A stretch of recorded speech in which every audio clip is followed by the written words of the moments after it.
าศอุดมรุ่งเรืองงามตาเจ้าน้อยบุญทาวงศาข้าหลวงปวงเชียงใหม่ปกครองหัวเมืองฟ้าทุ่มเทแรงกายแรงใจทุกชาติพันธุ์รวมใจรักษา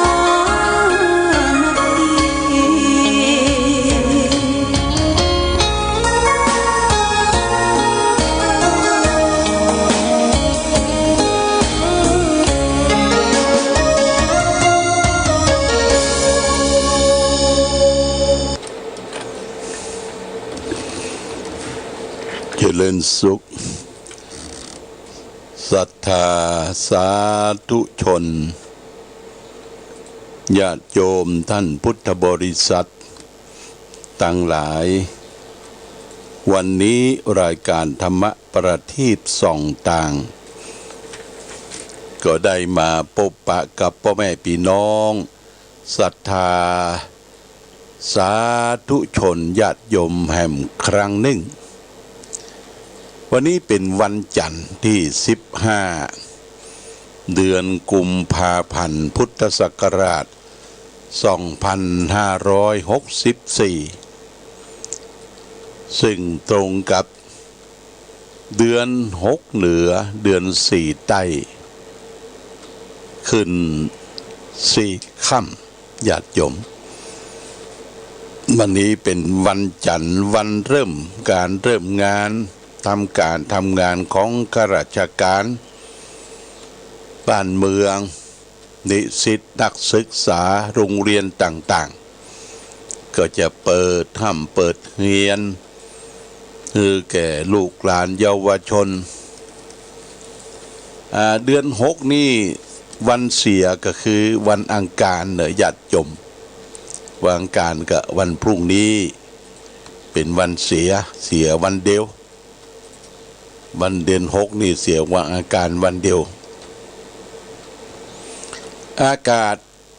ตอนเช้ารู้สึกว่าเย็นหนาวขึ้นมา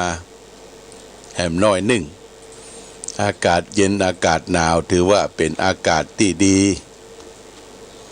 เป็นอากาศที่ทำความสดชื่นแจ่มใสแก่เราและท่านทั้งหลายตื่นเจ้าก็จะได้รับอากาศสดชื่นแจ่มใสตื่นเจ้าได้กินพักตั้งป่ายตื่นขวายได้กินพักตั้งเก้าตื่นเจ้าได้หลายตื่นขวายได้น้อยญาติโยมอันนี้ก็เป็นคำพังเพยเปรียบเทียบว่าคนเฮาตื่นเจ้าเนี่ยมันยังมีเวลาที่จะได้ทำนั่นทำนี่เช่นตูเจ้าพระสงฆ์ก็ได้มีเวลาตื่นเจ้าขึ้นมาก็ไหว้พระสวดมนต์พอขวายขึ้นมาก็ไปบิณฑบาตปิกมาแล้วก็เก็บกวาดอาวาสสถานที่ญาติโยมตื่นเจ้าเฮาก็จะได้ไปกาดไปลีหรือทำความสะอาดเช็ดถูบ้านจองที่อยู่ที่อาศัยของเฮานี่คือมันเป็นสัดเป็นส่วนบ้านคือวิมานของเราปลูกดอกปลูกดวงพักไม้ไส้เครือริมหัวบ้านขอบบ้านญาติโยมการทำงานหรือการปฏิบัติหน้าที่นะคือการปฏิบัติธรรมการทำงานปฏิบัติหน้าที่ของเราโดยบ่ขาดตกบกพร่องคือการปฏิบัติธรรมหน้าที่ก็คือธรรมะก็คือหน้าที่ได้ทำกันทุกขั้นทุกตอนของชีวิตที่เราเกิดมาเพราะฉะนั้นคนเราทุกคนมีหน้าที่แตกต่างกันไปอย่าเอาหน้าที่ของตนเองไปทิ้งไปขว้างญาติโยมนะคือทำหน้าที่ของตนเองแต่ที่เราได้ร่วมกันปฏิบัติธรรม อาจจะเป็นจุดหนึ่งที่หนึ่งนั่นก็เพื่อความสมานสามัคคีความสะดวกสบายเพราะฉะนั้นในวันเสาร์ที่20เนี่ยญาติโยมนะวันเสาร์ที่20เนี่ยเราก็จะเริ่มการปฏิบัติธรรมจะมีมากมีน้อยก็บ่เป็นหยัง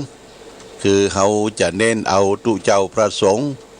ญาติโยมที่เคยไปประพฤติปฏิบัติธรรมเป็นหลักที่สำนักปฏิบัติธรรมแหล่งที่21ของจังหวัดเชียงใหม่อันนี้สำคัญดูเหมือนวันที่20นี่ก็คุณแม่จงดีเชื้อกันทาก็จวนญาติโยมไปไหว้สาสักการะบูชาไปรายการธรรมะขึ้นสีขาวที่เมืองปานแต่หลวงพ่อบ่ได้ไปโดยเพราะมีภาระหน้าที่ที่จะต้องทำบ้านเฮานี้นะคือวันที่20นี้ก็หลังจากปฏิบัติธรรมแล้วก็ยังมาที่หน้าที่อื่นอยู่วันเสาร์วันที่19นี่ก็เป็นวันเดือน6เหนือขึ้น8ค่ำญาติโยมนะ8ค่ำวันที่20วันเสาร์นี่ก็เป็นวันที่เราจะได้มาประชุมจุ่มนุมกันญาติโยมไปบ่ได้ไปไหนก็ขึ้นวัดนะขึ้นวัดแต่งตัวนุ่งขาวห่มขาวทางวัดก็จะได้เตรียมสำรับกับข้าวอา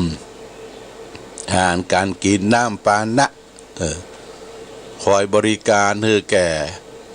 พ่อแม่ศรัทธาญาติโยมที่ได้ขึ้นวัดปฏิบัติธรรมการปฏิบัติธรรมของเฮาอย่างที่ได้เคยประพฤติปฏิบัติกันมาทุกครั้งทุกคราเฮาว่างเว้นมาเป็นเวลาเกือบ2 เดือนญาติโยมเดือนตั้งแต่เดือนธันวามกรามาถึงเดือนกุมภาเนี่ยพอโควิดมันจางมันจะหายไปแล้วเขาก็เริ่มบ่ได้ประมาทคือได้มาร่วมกันและก็วันที่24นี่ญาติโยมนะวันที่24เขาก็จะได้ขึ้นไปส่งน้ำพระธาตุส่งน้ำพระเจ้าหลวงพระใหญ่ประจำอำเภอฝางที่บนวัดพระธาตุศรีมหาโพธิ์ตะโพธารามนะที่บนวัดพระธาตุศรีมหาโพธิ์ตะโพธารามตามปกติแล้วเราก็จะได้เข้ากรรมปฏิบัติธรรมแต่ปีนี้เราไม่ได้เข้ากรรมจะทำวันเดียวได้ญาติโยมนะทำวันเดียววันที่24เป็นวันฤกษ์ที่เราได้วางศิลาฤกษ์ได้สร้างพระใหญ่ไว้บนดอยวัดพระธาตุศรีมหาโพธิ์ตะโพธารามพระธาตุม่อนปิ่นพี่น้องศรัทธาญาติโยมในเขตตำบลม่อนปิ่นทุกวัดทุกหมู่บ้านได้รับบัตรรับซองแล้วก็ช่วยกันแจกบัตรแจกซองเด้อหรือเราอ่านหน้าซองแล้วว่าเชิญชวนทำบุญส่งน้ำพระเจ้าตนหลวงเจดีย์เรามีเจตนาอยากจะทำบุญเท่าใดก็เขียนลงในหน้าซองหรือมากกว่านั้นญาติโยมอยากจะเป็นเจ้าภาพสังไทยทานนี่ก็พระสงฆ์ทั้ง3อำเภอที่เป็นพระผู้ใหญ่ได้อาราธนานิมนต์มาเจริญพระพุทธมนต์เพื่ออบรมสมโภชน้ำข้าวมินสมปล่อยที่จะได้นำไปสละสลงองค์พระเจ้าใหญ่สังฆทานนั้นมี65สั่ง65ชุดละ 1,000 บาทเนื้อญาติโยมแล้วก็ภัตตาหารนั่นเราก็จะขอไปตามวัดต่างๆทำเป็นข้าวกล่องที่จะมอบหมายให้แก่ศรัทธาญาติโยมส่วนพระสงฆ์นั้นเราจะตั้งร้านอาหารเปิ้นทำเป็นโต๊ะจีนไปให้ความสะดวกสบายเพราะว่าคนจะไปจัดไปทำนั้นมันก็ยังหายากลำบากคือก็คือเปิ้นจัดไปเพียบถ้าญาติโยมทั้งหลายจะรับภัตตาหารนะถวายสงฆ์ รวมกันก็ได้เนอะโต๊ะละ 1,000 บาทญาติโยมอาจจะ4 คน2 คนหรือคนเดียวเข้าโต๊ะก็เป็นการทำบุญนะทำบุญเพื่อให้อาหารแด่พระเจ้าประสงค์อาตมาก็จะได้รับเป็นเจ้าภาพอยู่2 โต๊ะ2 โต๊ะ 2,000 บาทอันนี้ก็แจ้งประกาศให้ศรัทธาญาติโยมท่านสาธุชนทั้งหลายรับทราบแล้วก็สำหรับสังฆทานตอนนี้ก็มีคนแจ้งจำนงประสงค์มาเป็นเจ้าภาพมีพ่อใจแม่คำเกื้อกรุณวงศ์บ้านหัวฝายอันนี้1 สัง 1,000 บาทพ่อดาบสุพจน์แม่จินธนาถาวงศ์บ้านหัวฝาย1 สัง 1,000 บาทคุณพงศ์ศักดิ์กรนางพัฒทิศกุลสุวรรณพิมลบ้านหนองยาว1 สัง 1,000 บาทแม่บัวพัดกุรันบ้านแม่สูนน้อยต้นซ่าน1 สัง 1,000 บาทแม่นิพามุนเทียนบ้านม่อนปิ่นใต้1 สัง 1,000 บาทนางสาวทิรินรัตนดาวธนิชชัยบูรณ์1 สัง 1,000 บาทคุณวัฒนาพรกิตติคุณหรือเจ๊แดง1 สัง 1,000 บาทและพ่อน้อยเกษมแม่จันสมวงเขียนบ้านม่อนปิ่นใต้1 สัง 1,000 บาทขออนุโมทนาสาธุเนื้อญาติโยมช่วยบอกกันต่อๆกันไปโดยเราจะทำบุญใหญ่ปีละครั้งในงานส่งน้ำพระเจ้าตนหลวงประจำอำเภอฝางเฮาอันนี้ก็แจ้งจำนงประสงค์ญาติโยมจะรับเป็นเจ้าภาพสั่งก็ได้จะรับเป็นเจ้าภาพภัตตาหารก็ได้เนี่ยภัตตาหารถวายสงฆ์ถือว่าได้คืออาหารเป็นตาเนี่ยสุดยอดละญาติโยมวันนี้จะเอาธรรมะทางสุขใจมาฝากคือญาติโยมท่านสาธุชนวันนี้จะเอาเรื่องของเหยื่ออารมณ์เหยื่ออารมณ์มาฝากท่านได้ฟังแล้วก็คิดพิจารณาไปโดยคำว่าเหยื่ออารมณ์นี่คืออย่างเพิ่นก็บอกว่าดอกไม้ในโลกนี้บางสิ่งก็สวยจดงดงามดูน่าดูบางสิ่งบางชนิดก็มีกลิ่นหอมน่าชมแต่ถ้าพอไปเหมือนนานๆเราอาจจะพบความจริงของดอกไม้ว่าสีสันที่งดงามและกลิ่นที่หอมนั้นที่แท้ก็คือมายาการที่ดอกไม้มันมีไว้เพื่อจะร่อเอาหมู่พระมรแมลงผึ้งทั้งหลายได้มาคลุกเคล้าเกสรของมันเพื่อประโยชน์แห่งการผสมพันธุ์ของมันเองเมื่อทุกสิ่งทุกอย่างบรรลุความสำเร็จแล้วกลิ่นหอมและสีสวยของดอกไม้มันก็ร่วงโรยไปบ่มีเกสรบ่มีพระมรมิ้นเพิ่งตัวใดที่จะโง่ลงไปชมดอกไม้อยู่จนกระทั่งถึงวันนั้นมันก็บินไปชมดอกนี้ดอกนั่นดอกโน้นแหมเรื่อยๆไปสิ่งล่อตาล่อใจในโลกเนี่ยมันมีมากมายเหลือเกินดูก็เหมือนกับล่อใจให้สัตว์ไปหลงติดอยู่ในโลกมันเป็นอาหารสำหรับป้อนความใคร่มันเกิดกิเลสผูกมัดสัตว์บ่ฮื้อดีจากไปจากโลกนี้ไปเพราะเป็นฟืนสำหรับป้อนไฟราคะให้ดับมอดภัยก็ตามที่บำเพ็ญตนเป็นพระมรโง่ลงชมอยู่กับสิ่งล่อลวงตั้งตาตั้งใจล่อไปต่ออันก็จะเริ่มนึกถึงเหตุผลอย่างอื่นที่น่ามีชีวิตของเขาตกเป็นเหยื่อของอารมณ์ใคร่เขาจะต้องประสบกับความระทมขมขื่นและก็โดยผิดหวังเข้าสักวันหนึ่งเป็นแน่ณสันติกามามนุเสสุนิจจากามทั้งหลายที่เที่ยงแท้ ไม่มีในโลกมนุษย์อันนี้เป็นพุทธภาษิตญาติโยมท่านสาธุชนทั้งหลาย คนเฮานั่นปัจจุบัน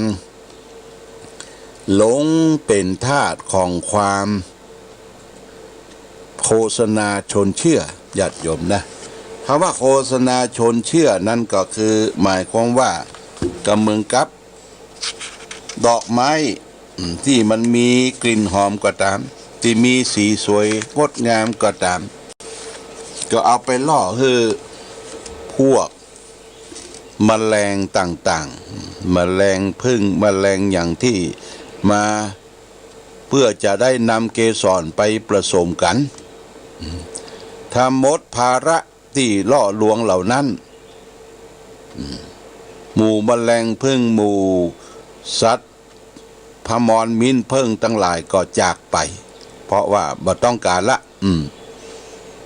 สิ่งที่เป็นล่ออกล่อใจของเฮาถึงวันเนี่ยญาติโยมถ้าเฮาบัดตั้งรักนะบัดตั้งรักมีจิตใจหวั่นไหวไปกับเหยื่อของโลกเหยื่อของกามคุณทั้งรูปทั้งเสียงทั้งกลิ่นทั้งรสทั้งสิ่งสัมผัสโผฏฐัพพะทั้งหลายทั้งปวงเฮาก็ตกอยู่เหมือนกับที่ว่าเหมือนกับดอกไม้ที่มีความสวยและมีกลิ่น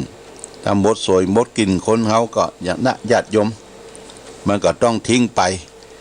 อันนี้ก็ต้องมีสติรอบรู้ระมัดระวังนะระมัดระวังการดำเนินชีวิตประเดี๋ยวนี้ญาติโยม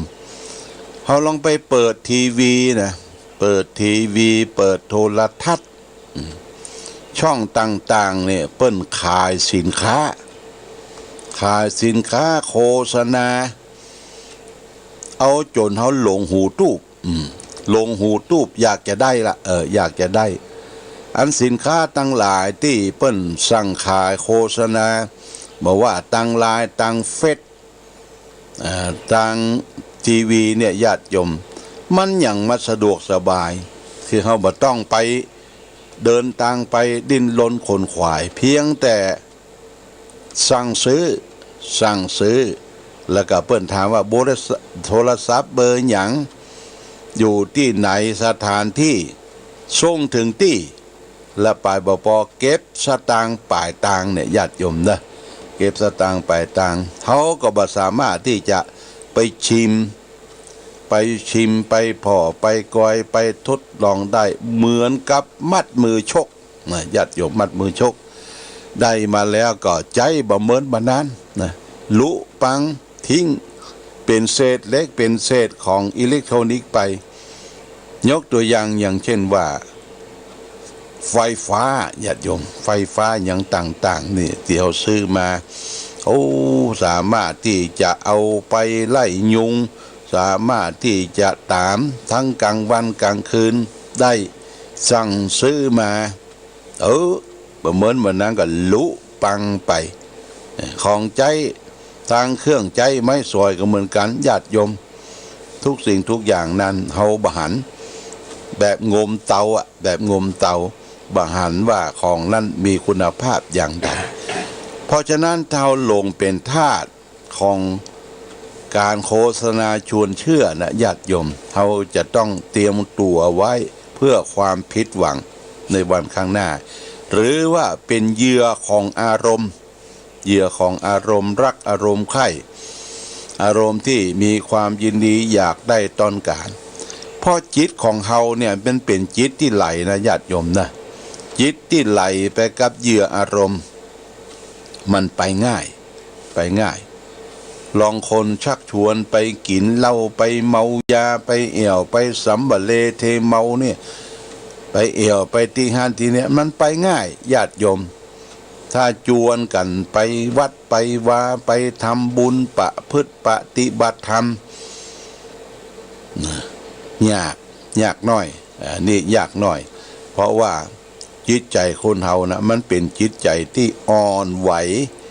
ไหลไปได้ง่ายเฮาต้องฝืนได้กำไรตามใจนี่ขาดทุนญาติโยมนะฝืนได้กำไรตามใจขาดทุน มันอยู่ที่ตัวเฮาวันนี้วึดเบาละเบาไปละไปก็เสี่ยงไปก็เสี่ยงอยู่ก็เสี่ยงแต่อยู่ที่กว่าจะได้ดูแลไอ้อย่างต่างๆในตนในตัวในสิ่งแวดล้อมนี่ญาติโยมท่านสาธุชนเพราะฉะนั้นฝากเป็นหลักคิดว่าทุกสิ่งทุกอย่างรอบตัวเฮาเป็นสิ่งที่เฮาได้ศึกษาและก็นำมาประพฤติปฏิบัติบอกว่าผู้คนบอกว่าสิ่งแวดล้อมบอกว่าสิ่งที่เฮาได้ไปพบไปหันไปพบไปปะญาติโยมมีทั้งดีมีทั้งชอบมีทั้งความพอใจบ่พอใจเพราะฉะนั้นจะต้องฝึกฝนอบรมที่ตนตัวเฮาเนี่ยให้มีความมั่นคงเข้มแข็งยึดมั่นเชื่อในตัวเองเชื่อในสติปัญญาของตัวเองนะจะทำตนไปเหมือนกับปุยนุ่นลมปัดไปปัดมาตีไปตีมาไปตามกระแสลมเนี่ยมันปรับตัวบ่ได้มันสร้างความสุขเกิดขึ้นกับตัวเองบ่ได้เพราะฉะนั้นจะต้องทำตัวกับเหมือนหินนะเหมือนหินเหมือนผาที่มีความแข็งแกร่งแล้วก็มีความนักต้องนักอกนักใจนักไว้ในจิตใจไว้นักแน่นญาติโยมเอาว่านักแน่นนะคือใจของเราเนี่ยได้รับฝึกฝนอบรมเป็นคนนักแน่นบ่เอ็นเอียงในสิ่งเป็นโลกธรรมที่ครอบงำเฮาอยู่โลกธรรมเนี่ยมันมี8นะญาติโยมนะที่เฮาที่ครอบงำทางโลกทางธรรมเนี่ยโลกธรรม8นะมีลาภมียศมีสรรเสริญมีสุขอันนี้คนชอบแตะได้ลาภได้ยศทาบรรดาศักดิ์ลาภยศสรรเสริญถ้าเปิ้นมาสรรเสริญยกยอปอปั้นเฮาแอละเนี่ยงานพิลีแต่แอละเนี่ยชอบนะชอบมีลาภมียศมีสรรเสริญและก็มีสุขอันนี้ส่วนที่เฮาได้ถ้าเปิ้นมาเสียมลาภถ้ามันเกิดเสียมลาภเสียมยศเกิดนินทาเกิดมีความทุกข์เข้ามาเนี่ยเอาตัวบ่ฮอดทุกข์กะวำเครียดเกียดกับสิ่งที่ผลได้กระทบทางความเสียเพราะฉะนั้นญาติโยมเฮามีได้มีเสียในปัจจุบันถ้าได้ลาภยศสรรเสริญสุขมาก็อย่าไปพองตัวจะไปโชว์ตัวว่าตัวนี้เก่งกาจสามารถเก่งกาจสามารถเล่นตัวเล่นตัว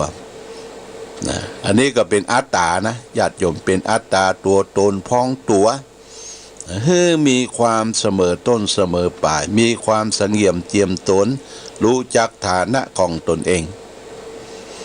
ถ้ามันเสื่อมจากลาภยศสรรเสริญสุขบ่ทำให้จิตใจเฮาห่อเหี่ยวทำอันอย่างบ่เป็นบางคนเนี่ยถ้าเสื่อมลาภเสื่อมยศนินทาทุกข์เข้ามาเนี่ยทำอันอย่างบ่เป็นเมื่อทำอันอย่างบ่เป็นก็เข้าใจว่าตนนั่นน่ะบ่มีคุณบ่มีประโยชน์อันใดบางคนก็ตัดช่องน้อยแต่พอตัวเนี่ยอย่างใดคือฆ่าตัวตายญาติโยมนะฆ่าตัวตายทำลายตัวเก่าเนี่ยยังบ่เป็นบ่ใจความคิดพิจารณาอันนี้ฝากไว้ว่าคนเฮาทุกคนมีโลกธรรมครอบงำเฮาอยู่มีทั้งดีทั้งชั่วมีทั้งสุขทั้งทุกข์